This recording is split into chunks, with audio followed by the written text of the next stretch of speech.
그다음에 소방안전관리자에 대한 업무인데 저희가 소방안전관리자 좀 애매하죠. 근데 여러분들이나 저나 묶여 있는 거는 소방안전관리자와 밀접한 관계가 있습니다. 그래서 이 사람들이 해야 될 업무, 그리고 이 사람들이 저희한테 주는 업무가 있죠. 그래서 그 업무와 관련된 건 뭐냐면 업무 대행이라고 있습니다. 그래서 소방안전관리 업무 대행을 할 수 있는 특정 소방 대상물과 대행할 수 있는 자, 그리고 대행할 수 있는 업무 이렇게 있고요. 그다음에 소방안전관리자의 업무, 뭐 이런 것도 있는가 보다 정도 보시면 될 것 같습니다. 소방계획서. 사실 소방안전관리자의 업무가 있고요. 그 업무 중에 소방계획서와 관련된 작성의 의무가 있습니다. 그래서 그와 관련된 이제 내용을 준 거고요. 그다음에 소방안전관리 대상물의 뭐 피난계획 수립 및 시행 이런 건 뭐 이런 것도 있는가 보다 정도 보시면 될 것 같고, 그다음에 보조안전관리자 중간에 바뀌었죠. 예전에 안전관리자 한 명 있습니다. 소방서에서 득달같이 불났다고 쫓아가니까 안전관리자부터 찾습니다. 어디 있나요? 라니까 퇴근했는데요. 아, 그렇죠. 이게 팩트였습니다. 그래서 중간에 나온 게 이제 소방안전관리 보조자. 야간에도 소방안전관리와 관련된 책임자는요, 무조건 있다. 협회 가서 떠들면요, 이거 말씀드리기가 조금 애매합니다. 왜? 법상으로 그분들이나 안전관리자나 보조안전관리자나 법의 울타리에서는요, 둘 다 책임지려고 하는 겁니다. 그죠? 낮에 소방안전관리자 있으면 그 사람 책임지게 하려고 하는 거고요. 그다음에 저녁 때 그 사람 있으면요, 보조안전관리자가 책임지는 거죠. 법상 똑같은 지위거든요. 내용을 잘 모르시면 겁박한다 그래가 좀 싫어하실 것 같아가지고 제가 세게 말씀 안 드리는데 알고 이거 안전관리자 해야 되거든요. 쉽지는 않죠. 그렇지만 열심히 하다 보면 그 틈이 생깁니다. 그 틈 안에서만 움직여 주시면 될 것 같습니다. 소방안전관리 실제 업무 중에서 대행할 수 있는 겁니다. 그럼 대행할 수 있는 건너뛸까요? 뭘부터 할까요? 예, 뭐 소방안전관리자의 업무부터 먼저 보도록 하겠습니다. 두 번째, 얘가 기본이거든요. 소방안전관리자, 안전관리자라고 하면 소방계획서의 작성 및 시행이고요. 그다음에 자위소방대 및 초기 대응체계의 구성, 운영, 교육입니다. 그래서 소방서에서 가장 신경 쓰고 보고 있는 게 자위소방대 및 초기 대응 구성입니다. 이유는요, 예전에 소방시설 설치 유지 및 안전관리에 관한 법률 이렇게 법이 명칭이 그랬습니다. 게다가 혹 띠려다가 혹 붙였습니다. 뭐 우리가 굳이 소방 예방의 업무를 해야 되느냐? 예방과라고 하는 직원은 어디 있나요? 소방서에 있습니다. 그래서 소방서에서 그러면 법을 바꿔버렸죠. 그래서 화재 예방 소방시설 설치 및 안전관리에 관한 법률입니다. 니들도 열심히 해. 니들도 뭐 자위소방대만 있는 게 아니라 초기 대응 체계를 갖춰라라고 하는 거죠. 이게 혹입니다. 예전부터 자위소방대는 있었고요. 이런 표현은 없었습니다. 초기 대응 체계 구성이라고 하는 거. 근데 이거를 누가 결국 안전관리자가 해야 될 업무다라고 그냥 확 집어넣어 버린 거죠. 그리고 이제 피난시설, 방화구역, 방화시설의 유지관리, 소방훈련 및 교육, 그다음에 소방시설이나 그 밖의 소방 관련 시설의 유지관리, 화기 취급의 감독, 그다음에 그 밖의 소방안전관리에 필요한 업무 총 7가지를 누가 소방안전관리자, 특정 소방대상물의 관리자가 해야 될 업무인데 이 중에서 몇 가지, 두 가지, 얘하고 얘를, 그러니까 규모가 크면 당연히 그 안에 기술자들이 들어갑니다. 그렇죠? 나름 엔지니어가 들어가서 관리하는데 규모가 소규모면요, 연세가 지긋하신 분들은 잘 모르십니다. 그러면 내가 이걸 해야 돼? 못하지요. 할 필요도 없죠. 그러면 얘를 위탁을 주는 거죠. 다른 사람을 시켜서 유지 관리하게끔 하는 겁니다. 그거를 쉬운 말로 그냥 대행을 주는 거죠. 그래서 대행을 줄 수 있는 거, 소방안전관리자의 업무 7가지 중에서 대행을 줄 수 있는 건 2가지입니다. 딱. 그래서 피난시설, 방화구역, 방화시설의 유지 관리하고 소방시설이나 그 밖의 소방 관련 시설의 유지 관리는 굳이 소방안전관리자가 해야 될 업무가 아니라 위탁을 줄 수가 있습니다. 근데 현장에서 간혹가다 이거 서비스합니다. 뭐 소방계획서의 작성 및 시행 해주죠. 별다른 건 아니니까. 잘 모르시니까. 2015년도를 기준으로 소방계획서가 대폭 개정이 됐습니다. 예전에 대충 쓰던 것보다는 이제 뭔가 복잡해. 잘 모르십니다. 그래서 영업하는 측면에서 쟤를 조금씩 작성을 해주는데 법상으로는요, 불법이죠. 둘 다 이렇게 합의를 하셔야 됩니다. 나는 작성을 해준 것이 아니고요, 관계자 분께서는 본인이 했다라고 이야기를 해주십시오라고 해주면 상관없는데 둘 다 친절해. 그래서 내가 작성을 해줬고요, 그거 저분이 작성해 준 거 맞습니다라고 하면요, 괜히 얼굴 붉히는 일은 만들지 마십시오. 그래서 소방안전관리자의 업무 7가지 중에서 우리가 2가지를 위탁을 받고요. 이게 짭짤합니다. 그다음에 다중이용업소에 또 들어있는 건 뭐냐? 소방시설이 아니라 뭐 안전시설 등 이렇게 되어 있죠. 다중이용업 특별법입니다. 표현 자체 소방시설 등이 아니라 안전시설 등이죠. 그래서 안전시설이라 하면 소방시설 포함하고요. 비상구, 영업장에 필요한 통로, 창문, 음향차단장치, 그 다음에 누전차단기도 있다 정도만 기억을 해주시면 될 것 같습니다. 다중이용업 특별법 할 때 말씀드릴 거고요. 다시 앞으로 옵니다. 결국은 이제 소방안전관리자의 업무를 대행할 수 있는 자 누가 할까요? 소방시설 관리업자, 사장님. 그렇죠? 그래서 소방안전관리 업무를 대행할 수 있는 특정 소방 대상물의 범위가 있습니다. 그래서 연면적 1,500제곱미터 넘지 않고요. 높이가 11층 이상인 건축물입니다. 그다음에 2급 소방안전관리 대상물, 3급 소방안전관리 대상물, 3급이 작년 신설됐죠. 그래서 3급 소방안전관리 대상물도 위탁을 줄 수 있다. 1급은 숫자가 나오는데 숫자가 어디서 많이 본 듯한 숫자죠. 어디? 뭘까요? 1급 소방안전관리 대상물, 그죠? 거기에 그러니까 예전 소방서에서는요, 1급은 아예 업무 위탁을 주지 않으려고 했습니다. 근데 파벌이 싸움이 있었죠. 누가? 어우, 안 돼. 돈을 못 벌어. 강남에 가보면요, 이런 빌딩 많습니다. 높이는 11층이 좀 넘어가는데 면적은 코딱지만 해. 법상으로는 1급이거든요. 그러니까 소방서 쪽에서는요, 1급은 무조건 안전관리자 돌아. 저희 업자 측에서는요, 영업 뺏기면 안 되죠. 그래서 절충을 받습니다. 절충을. 면적은 크지 않으면서 11층이 넘어가는 그런 것까지는 위탁을 받아서 영업행위를 할 수 있도록. 그래서 숫자가 15,000제곱미터를 넘지 않고 11층 이상인 건축물, 1급 소방대상물에 구분이 되는 기준점입니다. 그렇다. 여기까지는 업무 위탁을 받을 수 있고요. 이거 넘어가면 특급 같은 경우 택도 없습니다. 그럼 무조건 누가? 무조건 소방시설 관리자가 실제 업무를 해야 됩니다. 그러면 그 업무를 대행할 수 있는 자는 누구냐? 소방시설 관리업을 등록한 자. 한마디로 업자입니다. 업자. 업자가 나쁜 표현은 아니고요. 그리고 이제 거기 들어있는 인력 기준이죠. 그래서 소방시설 관리사 1명 들어가고요. 기본 몇 명? 1명에 보조 인력 2명입니다. 그러면 저희가 1단위의 개념 이렇게 보시면 될 것 같고요. 보조 인력이라고 하면 2명 이상이 들어가는데 소방설비기사 또는 소방시설 설비 산업기사, 그다음에 소방공무원 3년 이상, 그다음에 대학 소방 관련 학과 졸업자, 그다음에 총리령 자격, 경력 또는 학력이 있는 사람. 그러니까 가, 나, 다, 라 중에 무조건 2명이 있으면 되는데 가. 일반적으로 자격증 우리가 기사, 산업기사는요 반드시 1인 있어야 되고요. 나머지 거, 그죠? 나머지 거는 경력이나 학력 이걸로 가지고 있는 사람 1인. 그러니까 이거 1명, 이거 1명에 나머지 셋 중에 1명 이렇게 해서 3명이 있어야지만 업무 대행을 할 수 있다. 이 기준은요, 업을 차릴 수 있는 기준과 똑같죠? 그렇습니다. 그러면 업무를 대행할 수 있는 업무는요, 피난시설 방화구획, 방화시설에 관한 유지관리, 그다음에 소방 관련 시설의 유지관리만 위탁을 받아서 업무를 대행할 수가 있습니다. 이렇게 구성되어 있다. 순서로 보면 소방관리자의 업무를 아셔야 되는 거고요. 거기서 법상으로 이 사람들이 해야 될 업무 중에서 우리가 2가지를 뺏어서 일을 할 수가 있는 겁니다. 그게 업무 대행으로 표현하고 있고요. 그다음에 그 업을 할 수 있는 사람은, 대행을 할 수 있는 사람은 소방시설관리사 1명에 그다음에 보조인력 2명인데 보조인력은요, 기본 1명은 반드시 기사나 산업기사가 있는 사람이고요. 나머지 뭐 공무원 3년 또는 경력이 있는 사람, 소방 관련 학과 또는 학력, 경력 있는 사람 중에 1명, 그래서 총 3명이 있어야지만 대행을 할 수 있다. 그 3명은요, 시설업을 등록할 수 있는 기준과 똑같습니다. 소방계획서에 포함될 사항은요, 쭉 읽어보십시오. 이거는요, 전혀 저희랑 상관이 없죠. 소방안전관리자가 순수하게 소방계획서를 작성합니다. 언제까지? 매년 12월 31일까지. 그러니까 2018년도 소방계획서는 작년 12월 31일까지 소방시설 관리자가 작성하는 본인의 업무거든요. 저희랑은요, 아무 상관없습니다. 하등 상관없어요.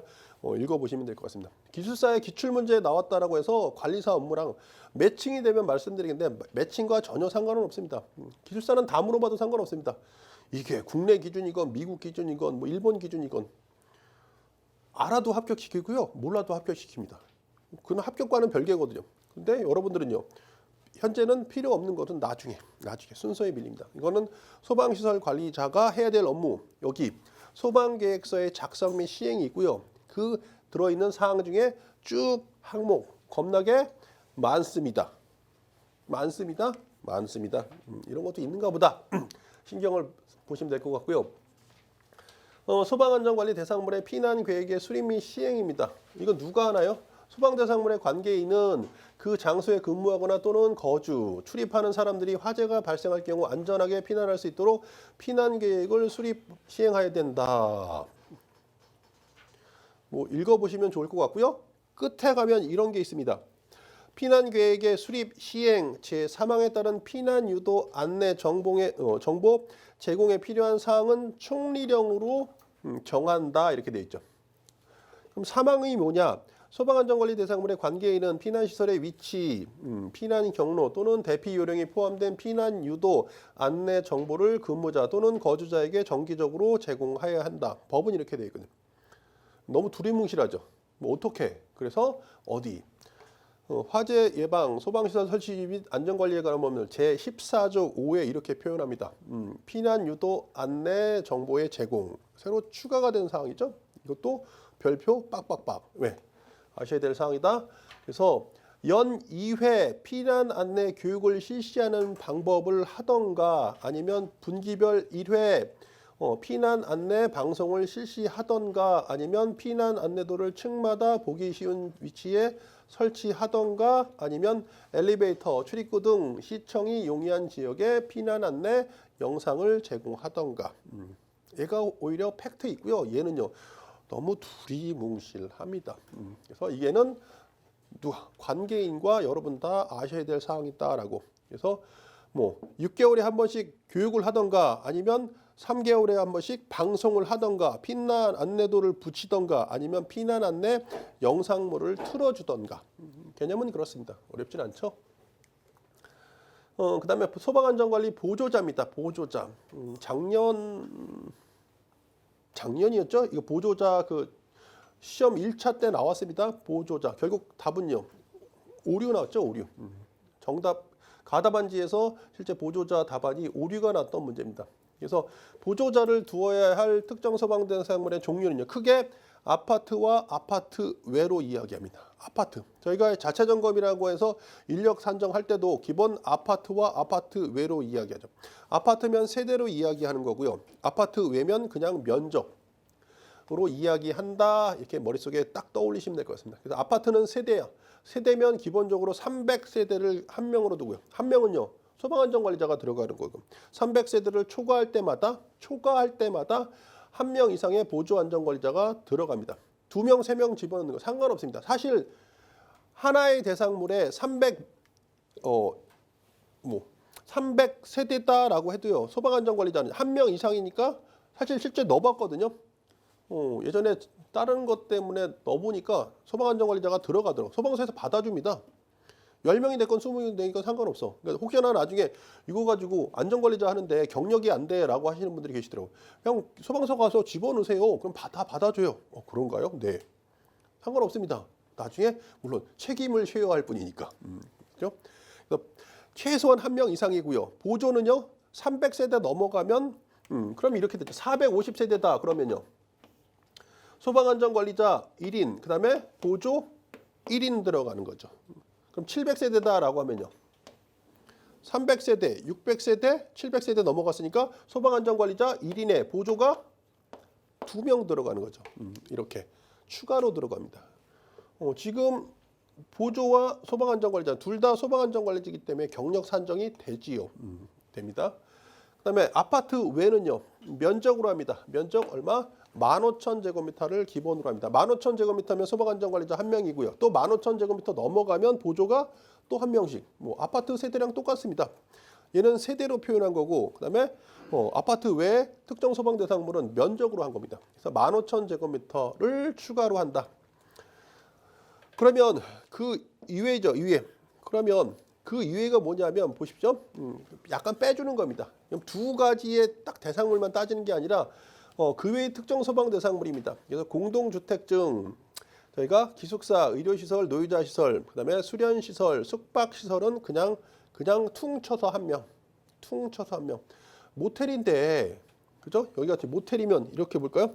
숙박시설로서 사용되는 바닥 면적 합계가 1,500제곱미터 미만이고 관계인이 24시간 상시 근무하고 있는 숙박시설은 제외. 그죠? 보조가 필요 없다고요. 항시 왜? 앞에서 이렇게 딱 이렇게 돈 받는 분 계시지 않습니까? 뭐 무인이라고 해도 사람이 다 있더라고요. 전 몰랐는데 예전에 업무 때문에 무인텔에 한번 가서 들어갔는데 차를 안 갖고 갔거든요. 깨끗해 보이길래 딱 들어갔더니 그런 데 갈 일이 없었거든요. 근데 무인텔이야. 그래서 차가 이렇게 박혀 있는데 어떻게 들어가야 될지 모르겠더라고요. 그러니까 들어가서 방 하나 주세요 그러면 되는데 그게 없더라고요. 그러니까 좀 있으니까 그 앞에 이렇게 차고지에서 벨이 하나 딱 울립니다. 느낌적으로 저게 저를 위한 벨인 것 같습니다. 딱 받으니까 그 앞에 있는 방으로 들어가세요. 다 보고 있더라고요. CCTV로. 그거 이야기합니다. 선임하지 않을 수 있는 경우는 뭐 있겠죠. 근데 조건이 뭐냐? 소방서장 또는 소방본부장. 소방본부장 빠졌네. 소방서장만 판단해 주는 것 같습니다. 소방서장이 야간이나 휴일에 해당 특정 소방 대상물이 이용되지 아니한다고 확인되는 경우는 거의 없겠죠. 그렇다라고 보시면 결과론적으로 뭐 낮에는 있으니까 소방안전관리자 한 명 있는 거고요. 저녁 때는 그 건물을 아예 폐쇄시키거나 아예 문 닫고 그냥 다 퇴근하는 거야. 굳이 불이 나더라도 굳이 사람도 없고 다칠 일도 없으니까 크게 필요 없는 거죠.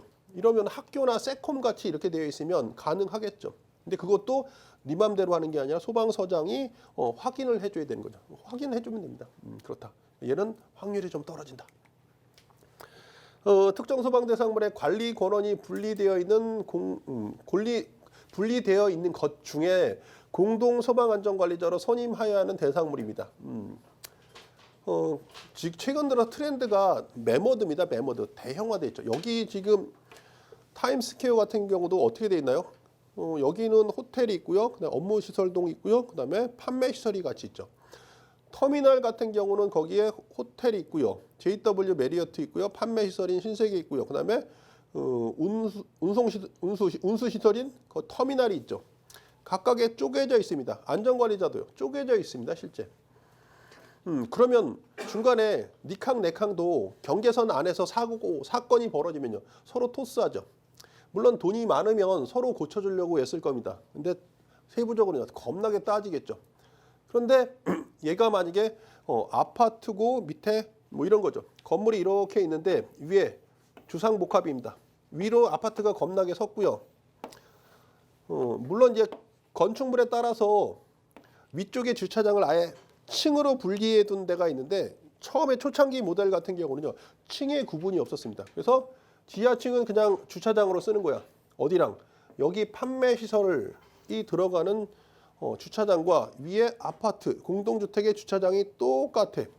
여기 스프링클러 고장나면요. 누가 고치나요? 참 힘들어집니다. 물론 둘 다 부자고 내가 소방시설이 중요하니까 내가 돈 내서 고쳐줄게 할 분들은 아무도 없죠. 그거 꼭 우리가 고쳐야 되냐? 우리 퍼센테이지는 얼마가 되냐? 협의회를 거쳐서 구성해야 돼. 왜?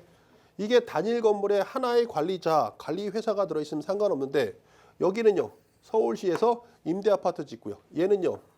재개발 또는 민영이고요. 얘는요. 판매시설, 업무시설이죠. 참 복잡해집니다. 안전관리자는요. 3명이 근무하죠. 서로 토스합니다. 어떻게 해야 되나요? 잘해야 되겠죠. 잘합니다. 소방본부장이 지정해버립니다. 야, 니들은 안전관리자 맡고 안전관리자 맡으니까 공동으로 안전관리자 책임해. 그겁니다.